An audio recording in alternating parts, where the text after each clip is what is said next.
Another day and another GPU launch. This time it's from Team Red with their 6700 XT. And this is the thing with this card. I asked AMD, I said, supply and pricing please. Let's get these confirmed before we do a video.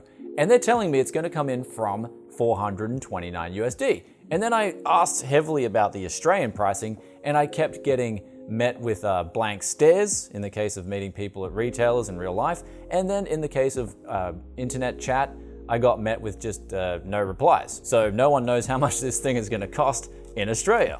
The pricing is still up for grabs, and it's still a day until it's launched. So it's not a really good sign in terms of how much this thing is going to be priced at. Today we're going to look at two different scenarios. We're going to look at in a perfect world where there's no crypto miners buying up all the new GPUs, and if the card came in from 430 MSRP, that's USD, and say for instance Australia pricing was maybe from 700 Aussie dollars, what would this bring to the table? Then we're going to look at the realistic scenario first, and that is that the card's probably going to be sold out within a few seconds at decent prices, and then the prices are going to go up for the ones that are in stock by probably 50+%.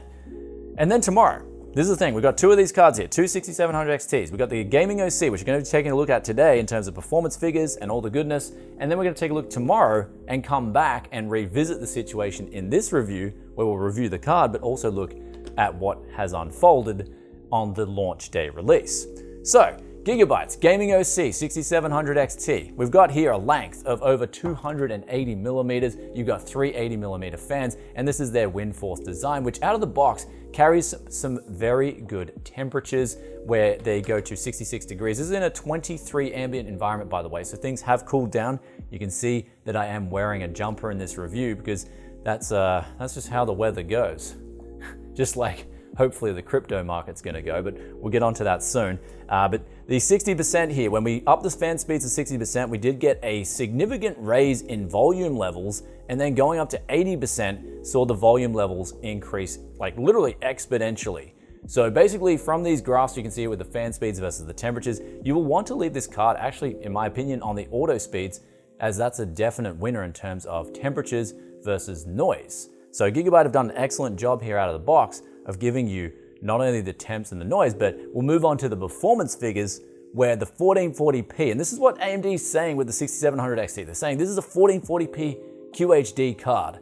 And looking at the numbers, I would have to agree, this is definitely bringing in some very hard value at 1440p. Though when we step it up to 4K, that's where you'll definitely want to perhaps go with a card like the 6800 with its bigger bit bus, where we've got a 192-bit versus 256-bit on the 6700 XT versus the 6800, for example. And then you've also got the same amount of stream processors as you did on the 5700 XT's last year edition. But we can see here from the performance figures, if we move through the games where I tested 4 different games here, we got Shadow of the Tomb Raider in the fold, we got Fortnite, and also Cold War Black Ops and F1 2020. You can see here the numbers are showing that it's outperforming a 5700 XT by quite a bit, which the 5700 XT, that was no slouch. That was a very good card in terms of AMD hitting the market in terms of price performance. So I did like where that was coming in last year. And the 6700 XT, that if it's coming around MSRP in the future,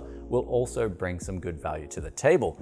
Though before we move on with this review, of course, the big elephant in the room is just the horn is coming in and he's like, address me, address me. And here's some good news. And this is that the crypto hashing rates are quite low on this card, considering its price point, especially if we compare it to a 3060 Ti, for example, and even the recently accidentally unlocked RTX 3060, where we can see that the hashing rate's around 40 mega hashes out of the box. Now, of course, you could tune that if you're a crypto miner, but it's not promising at all. I mean, I believe the 5700 XT is getting a better hash rate than this card right here, the 6700 XT. So that's good news. It means miners aren't going to be going out in droves desperately looking to get themselves a 6700 XT, which will make the pricing a bit better, and it will mean that more gamers will hopefully be getting a hold of these cards. Now, the performance numbers looking very solid. I decided to do some more tests outside of that, where you guys love it, where we do the undervolting as well as some overclocking.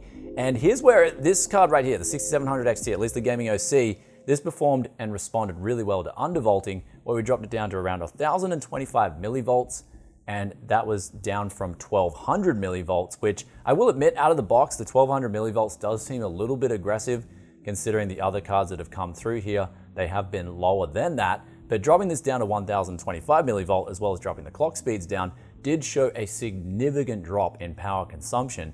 So if you are into running your PC more lean, then undervolting may be an option, but at the same time, this is the biggest drop I've not only seen in power consumption when I've done the undervolting here at the studio, it's also the biggest drop in FPS too. So out of the box, the performance is really good, but undervolting, you will save a lot of power, but you will also be losing a bit of performance, leaving that on the table. Overclocking, it didn't respond that well. Here's where I did up the speeds a bit on both the memory and the clock speeds on the core, and this is where it was limited at 1200 millivolts, so I couldn't extract a whole lot more, but I did manage to squeeze out an extra 2 FPS in the Shadow of the Tomb Raider 4K benchmark, but that did come at the detriment of roughly using about 30 more watts from the wall. The final thing to talk about is the outputs, where you've got HDMI 2.1. You've got 2 of these on this card, as well as 2 DisplayPort outs, meaning you can hook it up to HDMI 2.1, something like an LG OLED 4K, and get 120 Hz native. However, if you're going with that route, you may wish to get something like a RX 6800, if you can, of course, where that will be a bit more 4K friendly, as we saw with these gaming results. And some other things to talk about, AMD have increased, at least this time around with the default drivers, they have increased the max fan target to 100%, where in previous reviews I did in the driver set, it was capped at 50%, which I thought was a little bit awkward since the temperatures of the RX 6800 XT, when I reviewed that, they were getting a little bit hot. And so I like the fact that they've removed the default limiter to 100%. That means people who go out and buy the graphics card won't have any problems with temperatures, especially if they live in a hot ambient environment. And then you've got also the technologies on AMD's side versus NVIDIA's side. There are differences there. In the case of AMD, you get the FX fidelity upscaling and FX sharpening, and they've got their own tech such as anti-lag and anti-chill as well. And then on NVIDIA's side, you've got DLSS 2.0. This does support ray tracing as well, though it still is coming a little bit behind NVIDIA's side. At least when I tested Fortnite, the ray tracing was a little bit lacking in this particular title. There are other games out there that in time will get more optimized for the DX12 ray tracing support on AMD's side, which on NVIDIA's side, they do have their own ray tracing optimizations that they work for, especially in conjunction with DLSS 2.0. Though, all that out of the way, it's time for a conclusion with this graphics card right here, the 6700 XT. What do I think of it? And it all depends on what is going to unfold tomorrow. Again, around MSRP, this card is getting a big yes from me, but I just don't think it's going to come in at around MSRP. And if it does, it's going to be sold out within seconds. That's just my thought with this card right here. But what I saw out of the performance figures was something that compares to roughly a bit better than a 3060 Ti, and it's definitely beating the 5700 XT from last year. And in fact, I'd say it's more of a raw gaming card for 1440p high refresh users, and even people who want to go, say, with 360 Hz, 1080p.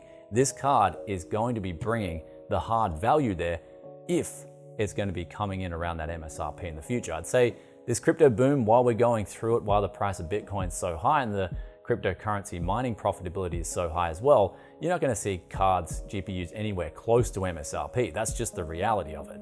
And I think any of us who have tried to buy a graphics card lately will realize that pain. However, speaking of pain, we've got the opposite here, where we've got some really good news, because you stay till the end, we've got some great news. And that is Gigabyte are going to be giving away a Gaming OC 6700 XT. If you want to get in with a chance, there will be a Gleam link in the description below. All you have to do is click on that, enter, and then Gigabyte are going to be drawing the winners and posting it from their HQ directly to the winner. So I will draw that winner out on Twitter. Make sure you stay tuned, because if you are a dot account, the winner will get redrawn, and you've got 2 days to claim that. So this is a giveaway that's for the Tech Yes citizens out there. And if you stayed this far, then be sure to hit that like button, and also let us know in the comment section below what you think so far of the numbers you're seeing, and what do you think is going to happen. Well, by the time you see this video, you already know what's unfolded, so we can discuss it in this video right here, which I'll be recording tomorrow, and talking about the reference design, especially versus the aftermarket design, but we'll be talking about the stock situation more in depth. And we got the question of the day, which comes from Marco, and he says, is this the beginning of the Tech Yes Goatee? Tech Yes, no, it wasn't the beginning. It was the end of the Tech Yes Goatee.